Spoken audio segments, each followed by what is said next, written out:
Well, hello, folks. I'm Jeffrey Daugherty, the Christian Whistleblower, and this is the brand new Diamond New Testament commentary. You know, I am the author of the Diamond New Testament, and the Diamond New Testament looks just like this. This is the Diamond New Testament, but we're now doing the Diamond New Testament commentary. So what we're going to do is go verse by verse through the Diamond New Testament and give commentary on each and every verse. Now, the Diamond New Testament itself does not contain the words of the so-called Apostle Paul, because we believe he is a false apostle. However, I will be publishing a Diamond New Testament commentary. It'll be available soonish.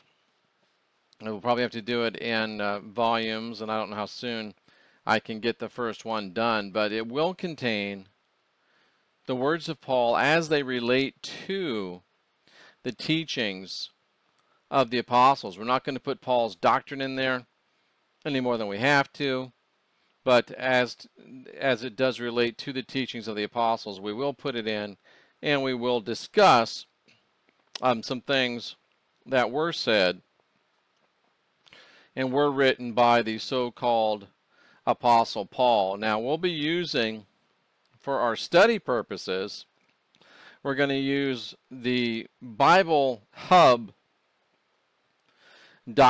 That's the one I prefer. I'm not sure why I prefer it. I just think that it is easiest to use. I think it's the best. Now, they don't pay me anything. They would probably be very upset if they knew that I was using their software for the reasons that I am, but that's okay, and that's just the way it goes. But the Bible Hub is a interlinear. It's a New Testament, it's an Old Testament, and it allows you to know and understand any and everything that a PhD seminarian does. And you simply just go to BibleHub.com, and you have it right here as you see it. And we will go ahead and show you how to do this. And some may ask right away, well, why are you going to the book of James to start the New Testament? Well, it's because the Diamond New Testament is the first and only version of the New Testament that is written in the correct chronological order in which the books were published. Every other New Testament that you've ever seen has all the books jumbled. For what reason? Well, it's to keep you from understanding what was really going on in the New Testament, which you shall see as we go on. But James, written in about AD 47, was the very first book of the New Testament. So we go to James, we go to King James Version, and here we have James chapter 1. And it starts off very simply, James, a servant of God and of Yeshua, to the 12 tribes which are scattered abroad. Now, who is James? Well, James was the man who was the de facto leader of the Yeshua movement after Yeshua had left Judea. I don't believe that Yeshua was crucified. I don't believe that he was put to death. I believe that he just left Jerusalem, left Judea, and we've proven that exclusively and extensively throughout our other teachings, so you'll just have to catch up on that. But whether you believe that or whether you believe that it went another way, James is the man that was left the leadership of the original Yeshua movement, or the New Testament church, if you will. And of course, James identifies himself here as a servant of God and of the Lord Jesus Christ. I don't like how that reads, and I just want to show you how it really reads in the Greek. It says, really he's saying James of God and of Yeshua, a servant. So he's saying, I'm James of the gods, and I am a servant of Yeshua, and I'm speaking to the 12 tribes which are in the dispersion greetings. Now, people might say, well, who are these 12 tribes that are in dispersion? Well, it's the 12 tribes of Israel. And you might say, well, why was James writing to the 12 tribes of Israel?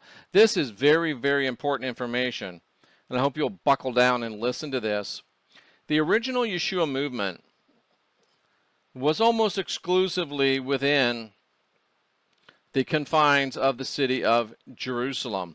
It was so strong, it was so powerful that Paul was not able to even teach inside the city walls without getting shouted down. So Yeshua and the apostles had pretty much taken over the town, if you will. It was their city.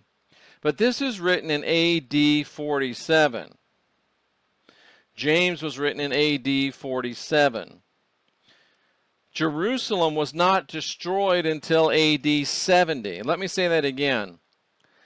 The book of James was written about AD 47.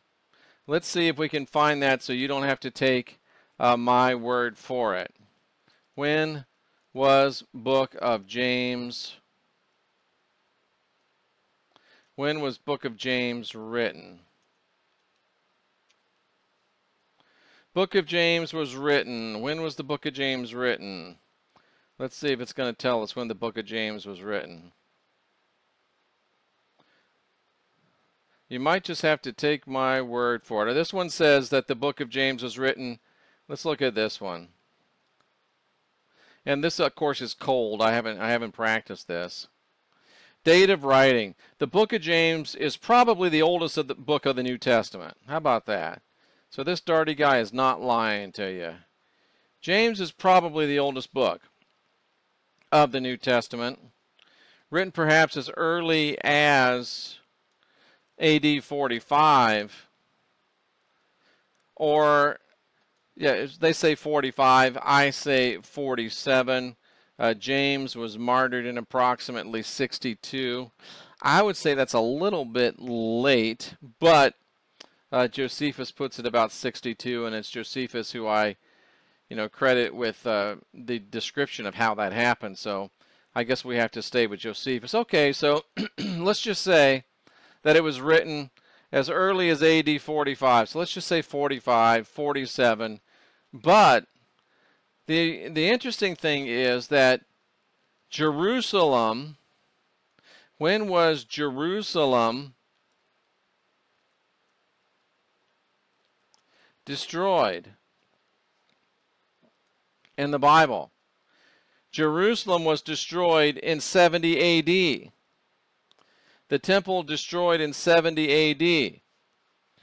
Jeff, why are you belaboring this? Well, if the temple was destroyed in 70 and James was writing in 45 or even 50, who's in dispersion? Who's in dispersion? James says, I'm writing to the 12 tribes which are scattered abroad. Who's scattered abroad? They didn't get scattered abroad until 20 years after James wrote this book. How could it possibly have happened? Well, if you'll remember that somebody was wreaking havoc in the church. Somebody was wreaking havoc in the church.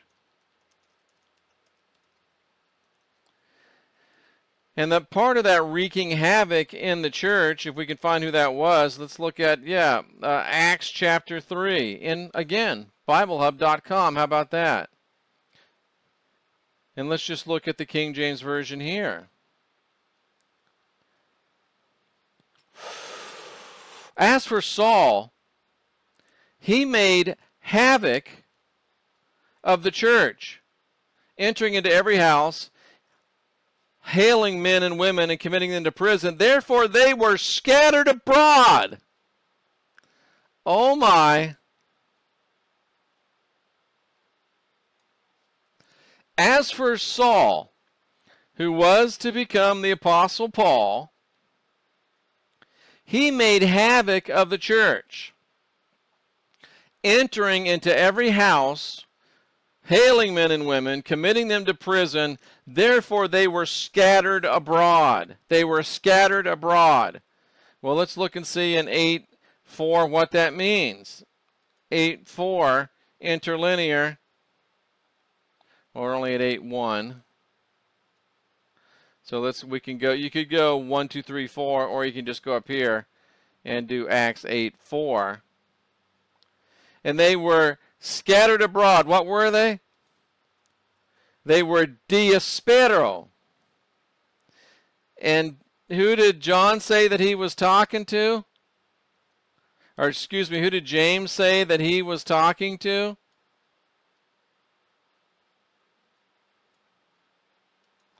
James said that he was talking to those that were in DISPERSED. You like apples? How do you like them apples, ladies and gentlemen? The Apostle James, a servant of God and of Yeshua, writing to the 12 tribes which have been scattered abroad, scattered abroad by the rat bastard Saul of Tarsus, who would dare to call himself the Apostle Paul. Isn't this Diamond New Testament commentary a lot of fun? And we're just getting started. The Diamond New Testament commentary from yours truly, Jeffrey Daugherty, the Christian Whistleblower. Just another tool in your arsenal to help you unindoctrinate yourself.